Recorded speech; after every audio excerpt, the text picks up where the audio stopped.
Do cats speak the same language in the Philippines as they do in New Zealand? Come along with us and meet all the cats, dogs and other amazing critters as we travel.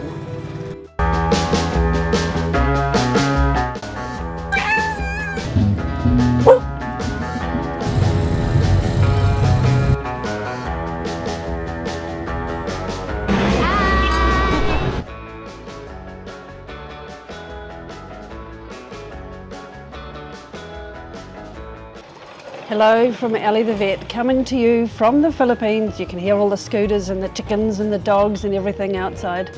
We've been staying on Bohol in a little village called Balilihan at the eco glamping treehouse. And there we fell in love with a feisty little ginger kitten who just loved sitting on our laps for cuddles or taking up space on our barbecue table, waiting for a titbit or treat or a juicy little cut off of steak. But what happened when another cat came along and tried to move in, tried to take some of the valued resources of love and delicious food? Am I in danger here? Potentially. There's some tail lashing going down. I'd be standing up about now. Well, of course, there was some bad cat language. This made us wonder if cats in the Philippines speak the same cat language as cats in New Zealand. Today I'll share with you some secrets so that you can understand what your cat is thinking. I'll also share some tips on how to speak cat with feisty spicy ginger and a few feline helpers. And if you stick around to the end of this episode, you'll meet some famous locals and you'll get to see the medical drama that unfolded, leaving Graham learning how to drive a tuk-tuk scooter for the first time so he could get our driver to the hospital. Cats prefer to use facial expressions and body language rather than vocally communicating with another cat. Unless, of course, things are getting really heated and then the claws and the swear words come out. Did you know that cat meows are mostly designed to communicate with humans and not other cats? In a vet clinic, us vets have to use a cat's facial expressions and body language to tell if a cat might be in pain and whether or not they might need some additional pain relief. These signs that a cat might be feeling pain are also transferable to other emotional situations, such as when a cat is feeling emotionally upset about something or angry, such as Ginger Spice when the other cat tried to take her food away. There are 5 major signs that vets use to assess a cat for pain. This is called the feline grimace scale. Each sign is given as 0, 1 or 2, and then you add them all up. The higher the score a cat gets, the more likely they are to be in pain, or in this situation, really mad about something. Let's get Spicy Ginger and friends to show you more. Sign number 1, ear position. Are your ears facing forward, slightly rotated out, looking alert and interested in what's happening? Or are they a bit squished and tense? Or are they flattened against your skull when you're really, really upset about something? Eye shape. Is the cat's eyes open and round, inquisitive, looking at everything? Or are they a bit unsure and they're holding their eyes shut just a little bit? Or is their face really scrunched up in pain? That's just not comfortable. Muzzle tension. So is their lip or moustache nice and puffy and round with a little bit of a smile shape? Or is it a bit straight, like they're unsure of what's going on? Or is it really, really tight, just like your mother would be if she was going to growl you about something? Are your cat's whiskers fanning out, radiating and curved in a beautiful, happy smile shape? Or are they a bit stiff and straight and a bit unsure about what's going on? Or are they really, really straight and pointy and sticking straight out in front of their face when they're really, really hurting? Head position. Is your cat holding its head up and looking around, just seeing what's happening in its world? Or is it a bit unsure and hunching its head down a little bit, just getting ready to move if necessary? Or are they really scrunched up with their head below their shoulders because they're too sore to move, or too upset or worried or scared? Observing Spicy Cat at the Glamping treehouse in the Philippines made me realise that cats in the Philippines do speak the same language as cats in New Zealand, and we can use that body language to learn a little bit about what our cats are thinking. A little vet tip for you.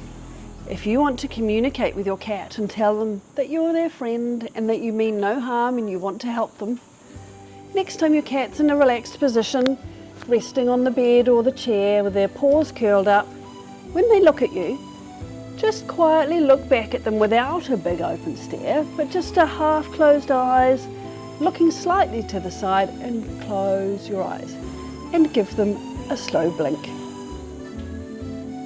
This tells them that you're no threat to them and you want to be their friend. And if your cat gives you a slow blink back, then they're returning the affection to you. If you want to stay at the Eco Glamping treehouse in Bohol and meet Spicy Ginger and friends yourself, I'll put the link in the description below. And if you're wondering how to get to the treehouse from Panglao, I highly recommend hiring a personal tuk-tuk driver.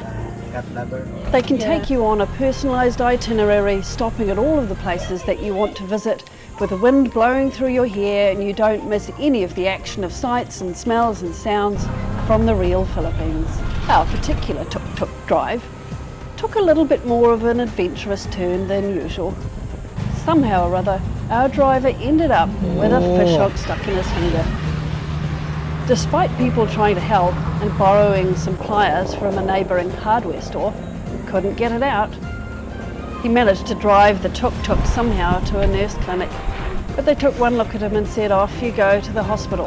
And you really can't drive a tuk-tuk and change gears with a fishing hook in your finger. So Graham jumped into action, had his first ever tuk-tuk lesson, and managed to drive us all to the hospital.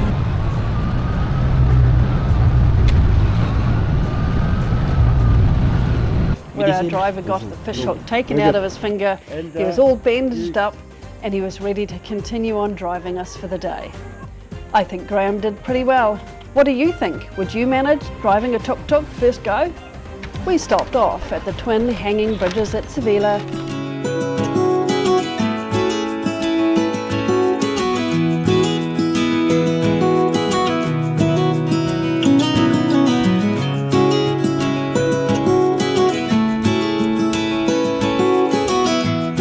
We flew the drone over some rice paddy fields and were watched by a rather reluctant water buffalo or caribou. And of course, we visited the tarsiers. These are one of the smallest primates on planet Earth. Their eyes are bigger than their brains, and that means they actually can't move their eyes inside their skull. They have to look from side to side without rolling their eyes. Now, if you'd like to see the tarsiers, make sure you like, subscribe and hit that notification bell so that you don't miss our special tarsier conservation video when it drops.